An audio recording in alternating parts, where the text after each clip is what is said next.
కన్నుల పండుగగా మాతమ్మ తల్లి విగ్రహ ప్రతిష్ఠ. మండల కేంద్రమైన ఒంటిమిట్ట అరుంధతి కాలనీలో మాతమ్మ తల్లి విగ్రహ ప్రతిష్ఠ మహోత్సవం కన్నుల పండుగగా నిర్వహించారు. ముందుగా పునర్నిర్మాణం చేసిన మాతమ్మ తల్లి ఆలయ గోపురంపై కంకణదారులతో అర్చకులు కలశ ప్రతిష్ఠ చేశారు.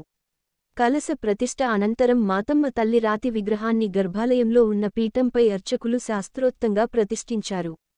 మాతమ్మ తల్లి ప్రతిష్ఠ తర్వాత కంకణదారులు హోమగుండం చుట్టూ ప్రదక్షిణ చేసి పూర్ణాహుతి సమర్పించారు. అనంతరం భక్తాదులు అమ్మవారి ప్రసాదం స్వీకరించారు.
ప్రతిష్ట